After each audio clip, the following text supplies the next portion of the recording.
Hello students. Today we will study the search for genetic material from chapter 6 Molecular Basis of Inheritance. Previous discoveries by George Mendel, Walter Sutton, Thomas Hunt Morgan and numerous other scientists had narrowed the search to the chromosomes located in the nucleus of most cells. There was a quest about the genetic material and these scientists made us reach up to the level of the chromosomes. But the question of what molecule was actually the genetic material had not been answered. So comes the transforming principle. This is given by Griffith, Frederick Griffith, in 1928. In a series of experiments with Streptococcus pneumoniae, this is the bacterium responsible for pneumonia, witnessed a miraculous transformation in bacteria. This, this is the actual result of the experiment, which we will come later, that a sharp transformation had occurred. How? During the course of his experiment, a living organism, bacteria, had changed in physical form. This transformation was observed and it is linked with the discovery of the transforming principle. When Streptococcus pneumoniae bacteria were grown on a culture plate, some produced smooth shiny colonies while others produced rough colonies. It means it produces two types, S and R. S for smooth, R for rough. This is because the S strain bacteria have a mucus polysaccharide coat while R does not. So as the name indicates, this produces a smooth colony and R strain does not have a smooth, rather a rough coating. Mice infected with S strain virulent die from pneumonia infection, but mice infected with R strain do not develop pneumonia. Means the S strain is virulent, means it is disease causing. That is why the mice get infected and die. R strain is non virulent and mice do not get infected and do not develop pneumonia. This is the experiment over here. S strain, when injected into mice, mice die. It is natural. R strain injected into mice, mice live because R was non virulent. Griffith was able to kill bacteria by heating them. He observed that heat killed S strain bacteria injected into mice did not kill them. Here he took the S strain, this is heat killed. When injected into mice, the mice were live because they became non virulent after heating. Then, this is the next stage, S strain heat killed bacteria plus R strain both together. When injected into mice, mice die. This result is totally unexpected because heat killed alone, mice live. R alone, mice live. When they are taken together, mice die. So, this is the question or the query. So, when he injected a mixture of heat killed S and live R, which I have shown you earlier, the mice die. This was the fourth case in the diagram. Moreover, he recovered living S bacteria from the dead mice. How they worked? That is the question. He concluded that R strain bacteria had somehow been transformed by the heat killed S strain. This was his conclusion, that R had picked up the gene from S and became virulent because R were live. Some transforming principle transferred from the heat killed S strain had enabled the R strain to synthesize a smooth polysaccharide coat. So apparently they also appeared like S and became virulent. R was non virulent, it became virulent when a combination was made, as in the fourth case shown in the diagram. This must be due to the transfer of genetic material. So he concluded that there is a transfer of genetic material from the S to the R. However, the biochemical nature of genetic material was not defined from his experiments, but the detail how it happened at the molecular level was not clear. Biochemical characterization of transforming principle. This is the most detailed part of this experiment regarding the chemistry of the molecule which were transferred from the R from the S into the R, and R became virulent. And here comes the important role of three scientists, which were Avery, MacLeod, and McCarthy. So we start with prior to the work of Oswald Avery, Colin MacLeod, and Maclean McCarthy, during the time 1933 to 1944, the genetic material was thought to be a protein. So there was no clarity what is the genetic material. It was just supposed that it could be protein. They worked to determine the biochemical nature of the transforming principle in Rift's experiment. They actually wanted to find out what was the actual chemical. So, how they proceeded? They purified chemicals, proteins, DNA, RNA, etc., from heat killed S to see which one could transform live R cells into S type. They discovered DNA alone from S bacteria caused R to become transformed. How they actually did? In this paragraph, we only come to know that they isolated three chemicals from S cells, added them into the R cells, and then they wanted to find out, and they concluded that it was DNA. But how? For this experimental part, what they did, they also discovered that protein digesting enzyme protease and RNA digesting enzyme RNase did not affect transformation. So the transforming substance was neither protein nor RNA. Digestion with DNAs did inhibit transformation, suggesting that the DNA caused the transformation. This paragraph I explain you further.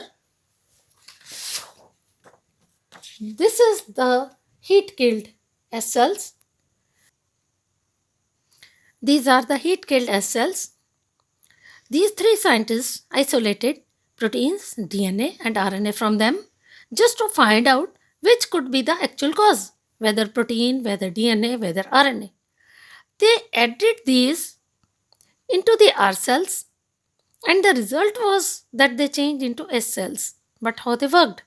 How they worked? They worked with protein digesting, RNA digesting, DNA digesting enzymes.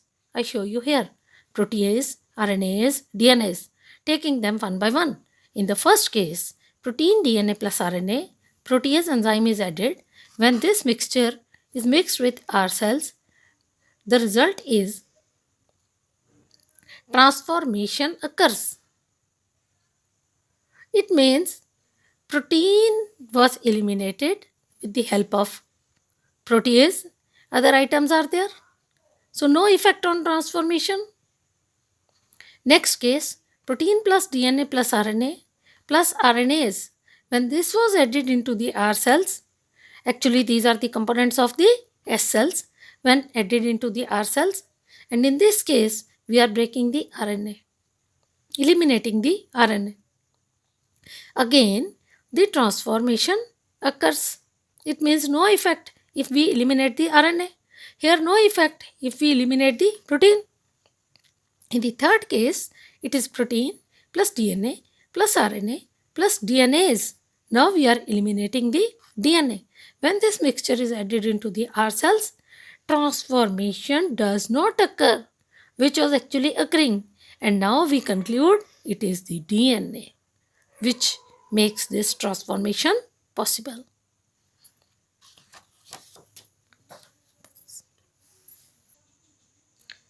Our second topic is genetic material is DNA. For this, there is a beautiful experiment by Hershey and Chase. They did it in 1952, and this experiment actually gave the proof that DNA is the genetic material. They worked with the viruses that infect bacteria called bacteriophages. Means what is a bacteriophage? The virus which infects the bacteria is called bacteriophage. So they worked on the bacteriophages. The bacteriophage attaches to the bacteria and its genetic material then enters the bacterial cell. This is a normal case. When this virus will attach the bacteria, its genetic material will enter. The bacterial cell treats the viral genetic material as if it was its own and subsequently manufactures more virus particles. This is a normal procedure when a virus infects any bacterial cell. Hershey and Chase worked to discover whether it was protein or DNA from the virus that entered the bacteria. Our experiment was the one which was performed by Hershey and Chase, whether it is protein or it is DNA, which is entering the bacteria from the virus. They grew some viruses on a medium that contained radioactive phosphorus and some others on a medium contained radioactive sulfur. Actually, he made two type of experiments simultaneously, two media. In one medium he took radioactive phosphorus, in the other medium he took radioactive sulfur, and the viruses were grown in them. The medium in which they were grown, they will be labeled accordingly. So it means in one they had labeled phosphorus and in other they had labeled sulfur. Viruses grown in the presence of radioactive phosphorus contained radioactive DNA, but not radioactive protein. Why? Because DNA contains phosphorus but not protein. Similarly, viruses grown on radioactive sulfur contained radioactive protein but not radioactive DNA because DNA does not contain sulfur.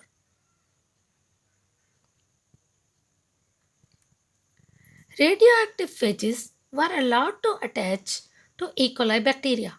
The first step is infection stage when they attach. Then, as infection proceeded, the viral coats were removed from the bacteria by agitating them in a blender. This will be the second stage when the viral coat separates. The virus particles were separated from the bacteria by spinning them in a centrifuge. The two separate. The coat and the genetic material separates and the material has already entered into the bacterium. And this will be more clear when we proceed with the diagram. Bacteria which was infected with virus that had radioactive DNA were radioactive, indicating that DNA was the material that passed from the virus to the bacteria. Bacteria that were infected with virus that had radioactive protein were not radioactive.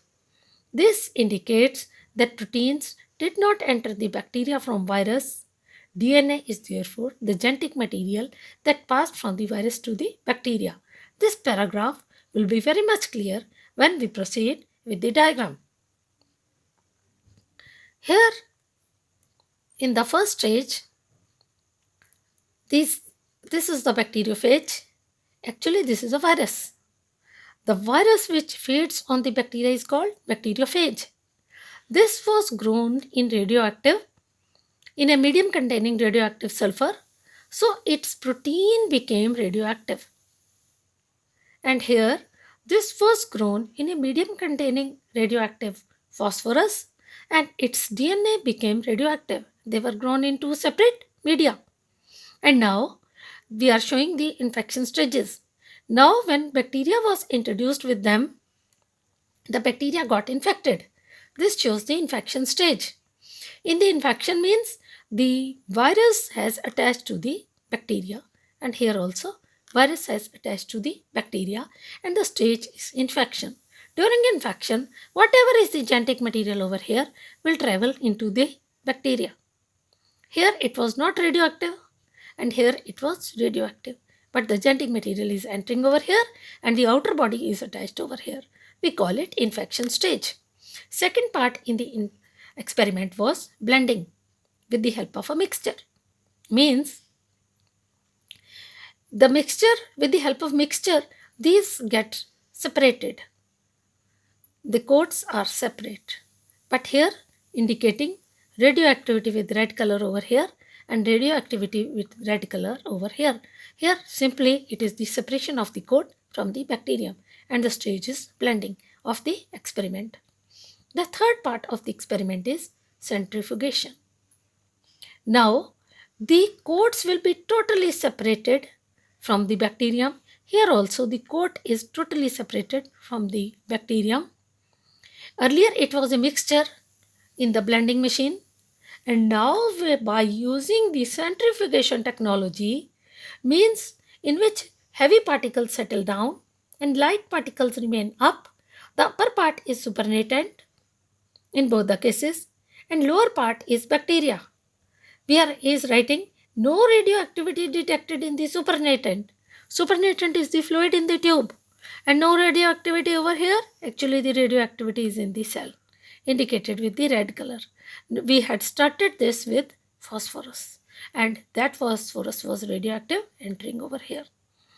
In this case, radioactive sulfur detected in the supernatant means it was there in the coats and no radioactivity in the cells. This experiment proves that it was the phosphorus which was a part of the DNA, which is the genetic material, because anything which enters into it and works over here should be inside the bacterium, not outside the bacterium. So sulfur is not a part, did not become a part of this, but phosphorus became a part of this. Actually, phosphorus is a part of DNA. We have already studied DNA. I further explain here. The third step centrifugation is shown over here just to make things clear. Suppose this is the centrifugation tube. What happens in centrifugation?